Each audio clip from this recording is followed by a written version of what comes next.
Robert Louis Stevenson, Treasure Island. Chapter 26. Israel Hands. The wind, which helped us well, now changed and came from the west. This made it easier for us to sail from the northeast corner of the island to the mouth of the North Inlet. But we had no way to stop the ship, and we did not dare to run it onto the beach until the tide came in more. So we had to wait, and time passed slowly. The coxswain showed me how to hold the ship in place. After many tries, I managed to do it. Then we both sat quietly and ate another meal. "Captain," he said at last, with the same unpleasant smile, "here is my old shipmate O'Brien. Maybe you could throw him overboard. I am not very careful about such things, and I don't blame myself for killing him, but I don't think he looks very nice now, do you? I am not strong enough, and I don't like doing that. So he can stay there," I said. "This is an unlucky ship, this Hispaniola, Jim," he continued, blinking his eyes. "Many men have died on this ship. A lot of poor sailors have died since you and I first came on board in Bristol. I have never seen such bad luck. There is O'Brien now. He is dead, isn't he? Well, I am not educated, and you are a boy who can read and count. So tell me honestly, do you think a dead man stays dead? Or can he come back to life? You can kill the body, Mr. Hands, but not the spirit. You should know that," I answered. "O'Brien is now in another world, and he may be watching us." "Ah," he said. "Well, that is not good. It seems like killing people is a waste of time. But spirits are not very important from what I have seen. I will take my chance with spirits, Jim.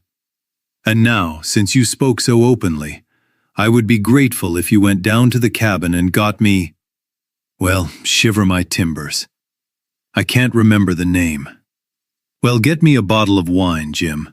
This brandy is too strong for me." Now the way the coxswain hesitated seemed strange, and I did not believe that he really wanted wine instead of brandy. The whole story was just an excuse. He wanted me to leave the deck, that was clear. But I did not know why. His eyes never looked directly at me. They moved around all the time, up, down, to the sky, and sometimes quickly toward the dead O'Brien. All the time he kept smiling and even sticking out his tongue in a strange and guilty way. Even a child could see that he was planning something. Still, I answered him quickly because I saw that I had an advantage. With a man as foolish as him, I could easily hide my suspicions until the right moment. "Some wine?" I said. "That is much better. Do you want white or red?" "Well, I think it is all the same to me, shipmate," he answered. "As long as it is strong and there is a lot of it, it does not matter." "All right," I said. "I will bring you port, Mr. Hands, but I will have to look for it." Then I went down the stairs, making as much noise as I could. After that, I took off my shoes and moved quietly along the passage. I climbed up the ladder at the front and carefully put my head out. I knew he would not expect me there. I was very careful, and what I saw proved my worst fears were true.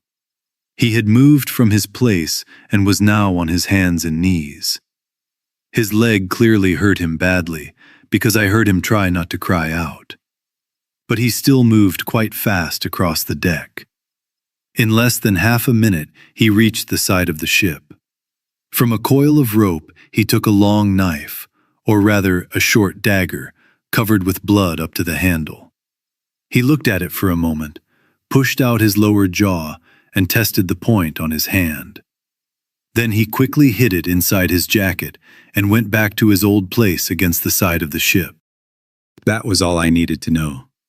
Israel could move. He now had a weapon, and since he had tried so hard to send me away, it was clear that he wanted to kill me. What he planned to do after that, I could not say. Maybe he would try to cross the island from North Inlet to the camp in the swamp. Or maybe he would fire the big gun and hope his friends would come to help him. Still, I felt sure about one thing. In this matter, our interests were the same.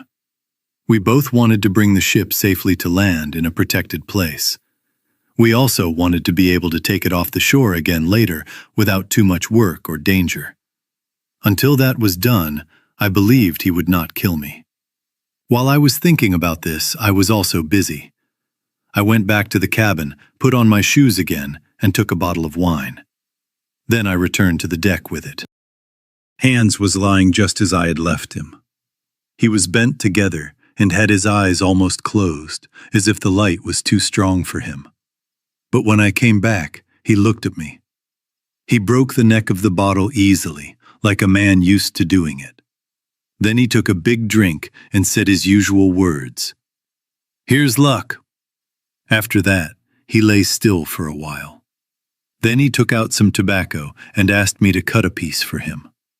"Cut me a piece of that," he said. "I have no knife, and I am too weak, so you must do it for me." "Ah, Jim, I think I have lost my way. Cut me a piece. It will likely be my last, lad, because I am going to my long home.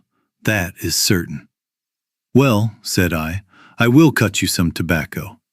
But if I were you and thought I was so close to death, I would pray like a Christian man." "Why?"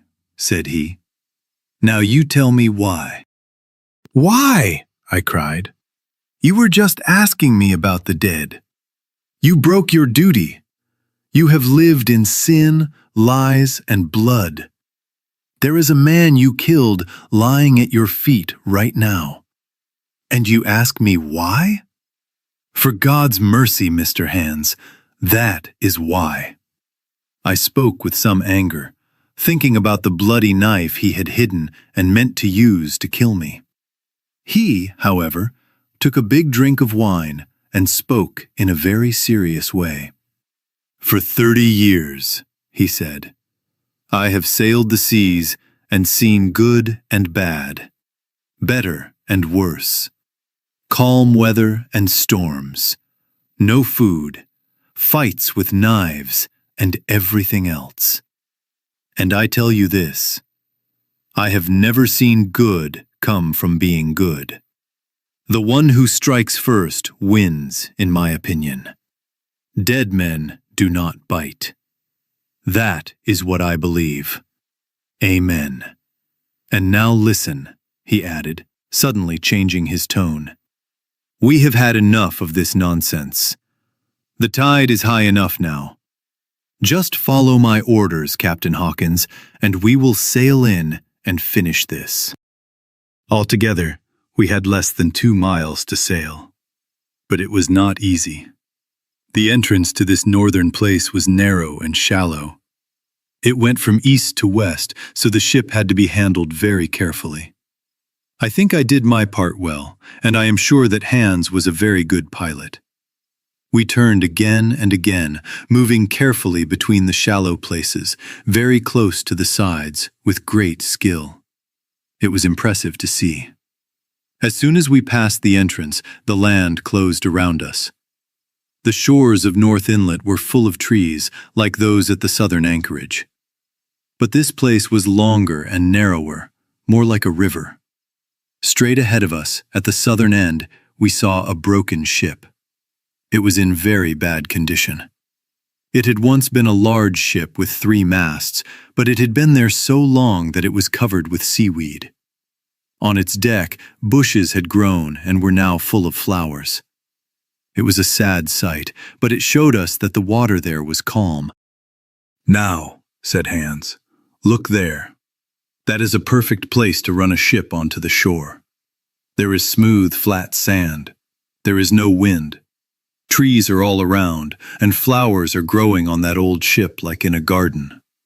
"And once we put her on the shore," I asked, "how will we get her off again?" "Well, like this," he said. "You take a rope to the shore at low tide. Tie it around one of those big pine trees. Then bring it back and tie it around the capstan. Then wait for the tide to rise. When the water is high, everyone pulls on the rope, and the ship comes off easily. And now, boy, be ready. We are close now, and she is moving too fast. Turn a little right. Good. Steady. Right. Now a little left. Steady. Steady. He gave orders, and I followed them carefully, holding my breath. Suddenly he cried, "Now, my boy, turn her into the wind." I pushed the helm hard, and the Hispaniola turned quickly and ran straight toward the low, wooded shore. The excitement of these last moves made me less careful than before. I had been watching the coxswain closely, but now I was too focused on the ship. I was waiting for it to hit the shore. I leaned over the side and watched the water moving in front of the ship. I forgot the danger. I might have been killed without a fight if I had not suddenly felt something was wrong and turned my head. Maybe I heard a sound or saw his shadow. Or maybe it was just instinct. But when I looked back, there was Hans, already halfway to me, with the dagger in his right hand. We both cried out when we saw each other. My cry was sharp with fear, but his was a loud shout of anger. At the same moment, he jumped forward, and I jumped aside toward the front of the ship. As I moved, I let go of the tiller. It moved quickly to one side and hit Hans in the chest. I think this saved my life, because it stopped him for a moment. Before he could move again, I got away from the place where he had trapped me. Now I had space to move around the deck. Near the main mast, I stopped. I took a pistol from my pocket, aimed carefully, and pulled the trigger. But nothing happened. There was no flash and no sound. The gun did not fire because it had become wet with seawater. I was angry with myself. Why had I not prepared my gun before? Then I would not be in this situation, running like a helpless animal from this killer. Even though he was wounded, he moved very fast. His gray hair fell over his face, and his face was red with anger and effort. I had no time to try my second pistol, and I did not think it would work anyway. One thing was clear. I could not just run away. If I did, he would soon trap me at the front of the ship, just as he had almost done before at the back. If that happened, his bloody dagger would be the last thing I ever saw. So I put my hands against the mainmast and waited, ready for what would come. Seeing that I was ready to move away, he also stopped. For a short time, we watched each other and made small movements. He tried to trick me, and I answered his moves. It was like a game I had often played at home near the rocks of Black Hill Cove. But never before had my heart beaten so fast.